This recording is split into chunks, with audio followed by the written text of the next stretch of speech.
Hello and a very warm welcome to yet another scintillating edition of the program CAC Weekly. CAC Weekly is our weekly program that keeps you abreast on the activities and the achievements of the Corporate Affairs Commission. I am Amina Jibril. Now coming up on the program, RGCAC adds another feather to his cap. CAC reinvigorates staff training plus a focus on company secretary and his responsibilities. All of this will be right after this break. Please stay with us. Another issue we're considering is we are going to remove the email address from the public list because this is personal information of the individual. Investigation agencies can have access to the actual date of birth and even the email address for request. But this email address, if you publish it, you are encouraging your way to go and pick and be sending email because they can easily know that you are a director or a shareholder in this blue chip company and they can get across to you. So we are going to remove it immediately from the public list. Now welcome back to the program. We begin today with another plus for the Registrar General as his dedication to service continues to earn him more recognition both within and outside Nigeria. Now the Registrar General and CEO of the Corporate Affairs Commission, Alhaji Garba Abubakar, has become a fellow of the Institute of Chartered Secretaries and Administrators of Nigeria.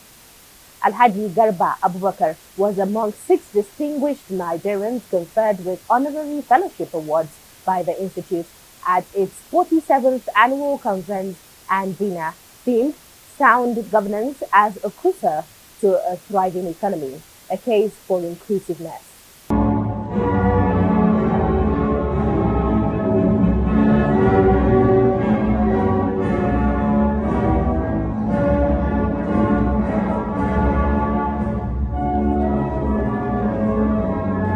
Conferring the award on them, the Institute's president and chairman of council, Mrs. Fumi Ekundayo, FCIS, described their performance in governance as superlative and worthy of emulation. Fumi Ekundayo, who stressed that the Institute places great emphasis on ethics and uprightness, congratulated the awardees on their professional accomplishments. Ekundayo, who maintained that the feat represents the zenith of professional membership, charged them not to view the achievement as the destination. She said the award signifies the beginning of a new chapter in their career, providing them the opportunity to learn, relearn, and unlearn through capacity building programs, amongst others. Mr. Abubakar serves on the board of the Federal Inland Revenue Service. He's also a member of the Financial Services Regulation Coordinating Committee and the National Steering Committee on Open Government Partnership. He previously served, on the governing boards of the Economic and Financial Crimes Commission, EFCC, and the Oil and Gas Free Zones Authority. In his remarks, the Lagos State Governor Babajide Sanwo-Olu congratulated the awardees on the achievements recorded in their respective fields of endeavor to enable them to make the list of awardees. Sanwo-Olu, who was represented by the Secretary to the Lagos State Government, Bimbola Salu Funduyen, used the forum to congratulate Fumi Ekundayo for becoming the first female president of the Institute since its inception 47 years ago. Now, among several speakers at the event was former Minister of Communications, Omobola Johnson, who stressed the need for more inclusiveness for women in accordance with the conference theme. In his remarks, Senator Ishaku Elazabo, representing Adamawa North Senatorial District, congratulated the awardees with special reference to the Registrar General, whom he described as a good friend. Senator Abu stated the resolve of the National Assembly to support the programs and policies of the present administration in the country in order to ensure a better and more prosperous Nigeria. Responding on behalf of the Honorary Fellowship Award recipients, Senator Marjorie Chuba Okadibo thanked the Institute for finding them worthy of the honors and pledged to justify the confidence reposed in them. For his part, Alhaji Garba Abubakar, shortly after his induction as a fellow of the Institute, pledged to rededicate himself to greater service. It will be recalled that Alhaji Garba Abubakar has accomplished the full digitization of all CAC services, thereby becoming the only government agency with a full-fledged self-service portal. Newest on the array of successes recorded by him is the launch of the Beneficial Ownership Register (BOR), which made history for becoming the first in Africa and is in line with global data standards.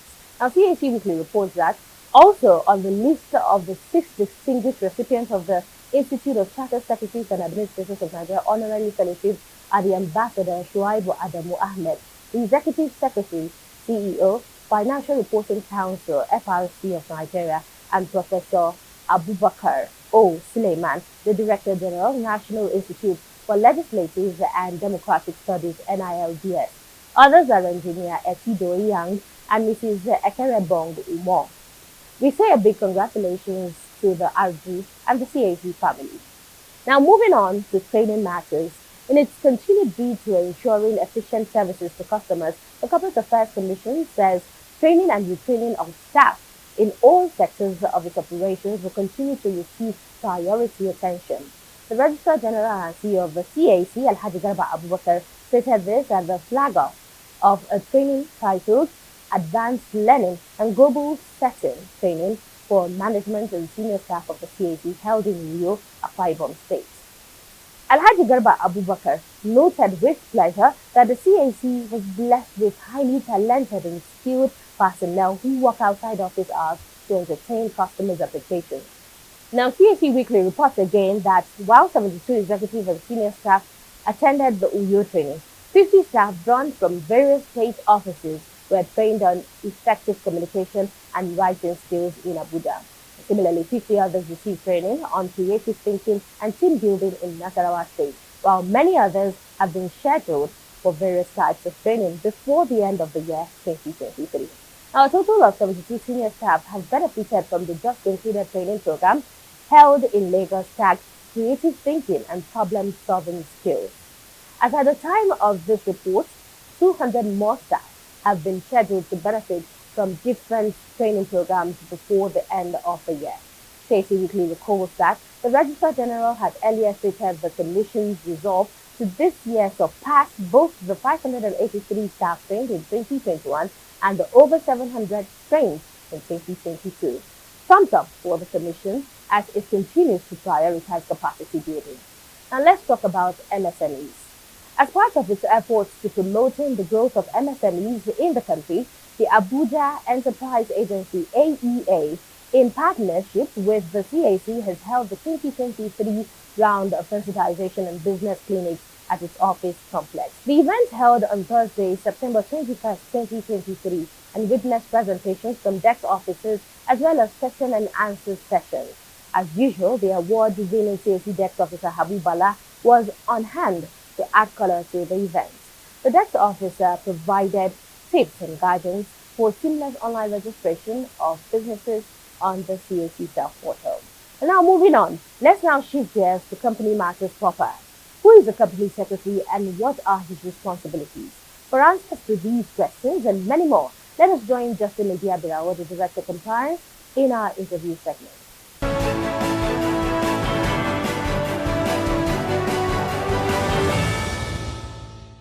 Mr. Nidia Justin Birao, many thanks for joining us on the program again. Thank you for having me. Yeah, it's good that we're discussing secretaries today because over the weekend, the RG, the Registrar General, was invested as a fellow of Chartered Institute of Secretaries and Administrators of Nigeria. Is that why we chose secretaries today? No, it's just a mere coincidence. Oh, okay. But okay. I must say that the investiture yeah.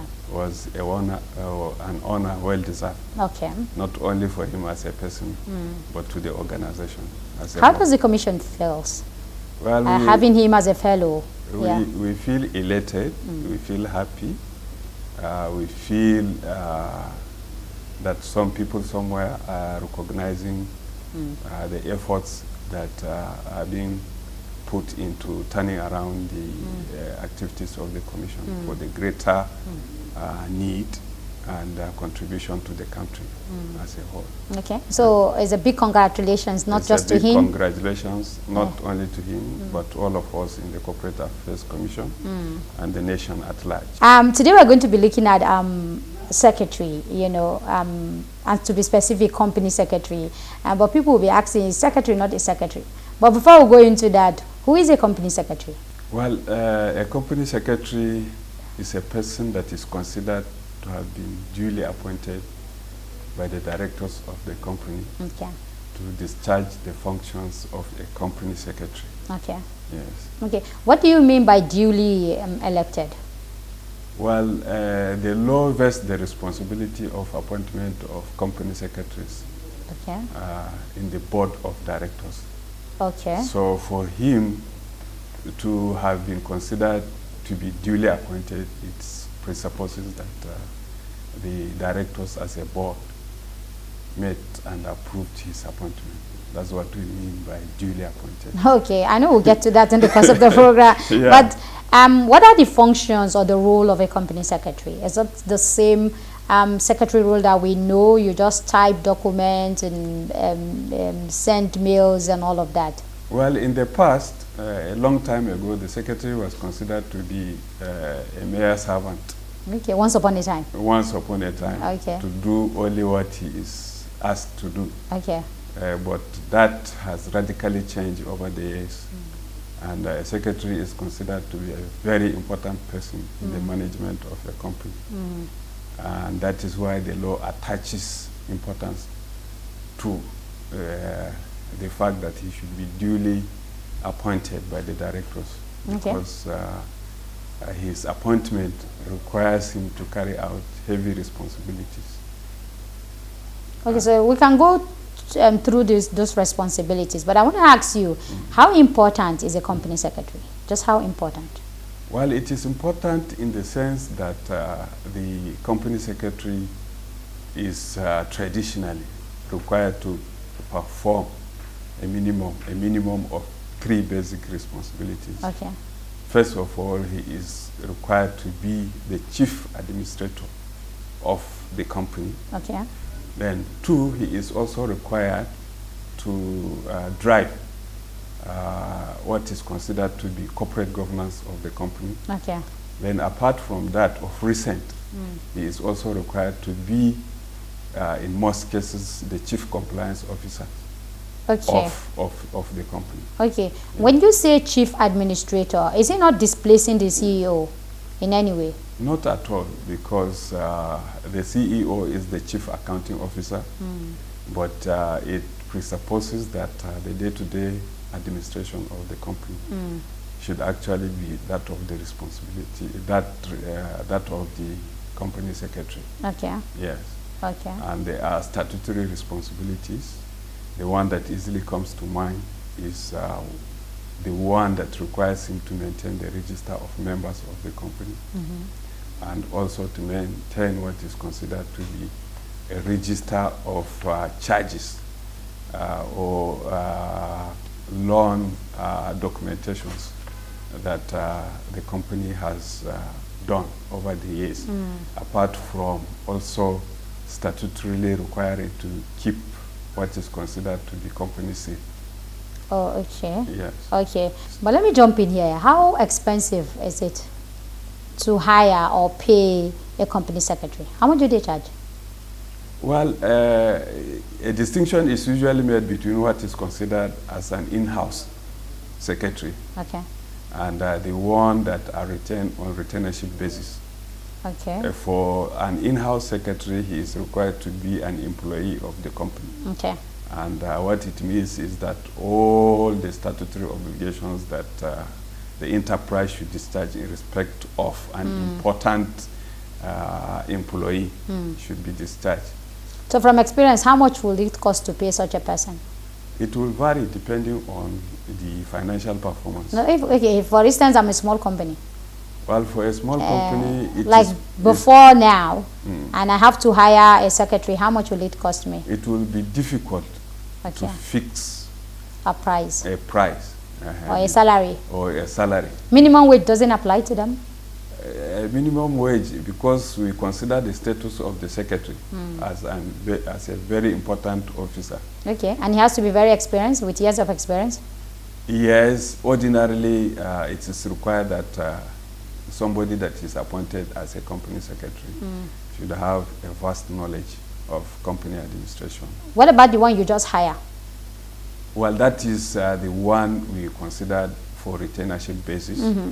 The law also allows that to be done, where, Okay. for instance, you consider yourself as not having enough resources to hire an in-house secretary. You can retain one as a secretary, and in which case you pay him for retainership. And then if he has to do certain duties, legal duties, then you also consider making up his obligations. That is, you finance what he needs to do to execute the task that is specifically assigned to him. Okay. What qualifies one to become a company secretary? Can I just wake up one morning and I say I want to be a company secretary? Well, for public companies, the law specifically requires that the person must either be a legal practitioner or a chartered secretary or an accountant. Except that the companies are free to appoint any person they consider able and willing to be a company secretary to such a position. Oh, okay. Yes. Okay.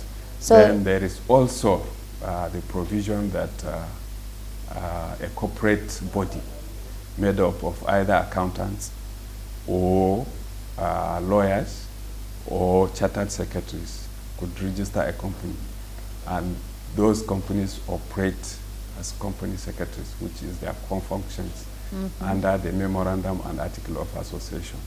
Okay. Those ones are usually considered as nominee companies. Oh, okay. Yes. Okay. Yeah. Okay, so if you don't fall into the category of an accountant or a lawyer, it will be difficult for you. For you to function as A company secretary. as a company secretary in a public Company, yes, because Yes. that demands more responsibility. Yes, but for other ones, they can appoint any person. Okay. Yeah. But is the law not specific as to maybe the other companies, the private companies, as to who qualifies to be their company secretary? Are there no some kind of qualifications or requirement? No, the only requirement is that the person should be an adult, which is the basic requirement for registration of a company, isn't it? Once you satisfy the requirement for membership of a company, then you are equally qualified to be appointed as a company secretary. Okay. But it's the tradition that requires that you should have at least somebody that has some knowledge of what company administration is. Okay. Okay. So your degree doesn't count here? A degree doesn't necessarily count, in the sense that a degree in some professional areas, in as much as it is respected, may not be relevant for the performance of the duties of a company secretary. Okay. Yeah. All right. So the functions for a public for a public company, a PLC, will be quite different from the function that a secretary will carry out for a private company, isn't it? Or is the same? It's basically the same, but it's heavier. Okay. It's heavier in the case of public companies. Okay. Yeah. Okay. So let's go to another issue. Can a director double as a secretary? Yes, the law allows that a person can double, both as a director and as a company secretary, but with a caveat. Okay, what is the caveat? The caveat is that if a person is required to discharge the responsibility of a director and that of a company secretary separately, then the one and the same person is not allowed, for instance, to sign both as a director and a secretary. Okay. Because what it means is that one person is performing the Dual role. dual role of a director and a secretary. Yes. But why would organizations allow a director to double as a secretary? Is it that they want to save costs, or because the law allows it? The law allows it, that is one. Then some of them also, for smaller companies, they may think that if the director, if they have quite a number of directors, for instance, one of them can be delegated the function of a company secretary. Okay. Yes. Okay. But from experience, what are some of the challenges that people have with company secretaries? Well, most of the challenges is that quite often when there is a dispute in the company, for instance, between shareholders, you could have a problem where the secretary, who is supposed to be a neutral administrator for the company, when he takes sides with one of the factions in either the board or in the membership of the company, you usually find that a lot of underhand dealings are carried out, which create problems for the company. Okay. Yes. Okay, so they take sides? They do, as human beings. As human beings, they take sides. So what's the position of the law when that happens? Well, usually there is a requirement that the company in itself, being a democratic institution, should act in accordance with its constitution and the wider laws of the country. So the company secretary is supposed to advise on due process and fulfillment of legal requirements, so that the company does not run into stormy waters, particularly with the regulators. Okay. Yes. Okay. Okay. So, but secretaries who allow their companies to run into troubled waters, what happens to them? Well, the law allows the board of directors, if they are dissatisfied with the performance of the company secretary, to remove him. What does it take to remove a company secretary that is duly elected? The directors meet and pass a resolution removing him. The only caveat is that for public companies, they are required to give him notice that he will be removed, and then the law also requires that if he desires to do so, make a representation at the meeting which will meet to consider his removal. Can public companies employ company secretaries on retainership? There are heavier responsibilities, and in view also of the fact that he is required not only to drive administrative process, but to act as a secretary of the board, and to also drive other compliance and ethical issues. It is better advised that public companies should always have in-house secretaries, in as much as the law allows them to have secretaries on retainership basis. Okay, to avoid unforeseen problems. Yes. Okay. There would naturally be today demands of the statutory performance of the secretary, which a secretary on retainership basis may not be appropriate or be placed in a position to carry out. Okay. You kept saying that the job demand for public companies is higher and heavier. Yes. So what makes them different? Well, if you are going to break it down. For instance, one aspect to consider is that a public company could consider the option of going to the stock exchange, okay, to be quoted on the stock of the exchange. Okay, the responsibility to vet and to ensure that the documentations for quotation on the stock exchange is met will be largely that of the company secretaries. Apart from that, also, he would be required to maintain what we call the register of members, which runs sometimes into millions. And the registers are required to be kept in specific format. Of recent, He is also required to maintain a register of what we call persons with significant control, or the register of beneficial ownership. I know we can go on, but we just have to leave it here. Mr. Nidia Justin Barrow, Director Compliance, it's a pleasure talking to you, sir. Thank you very much. All right.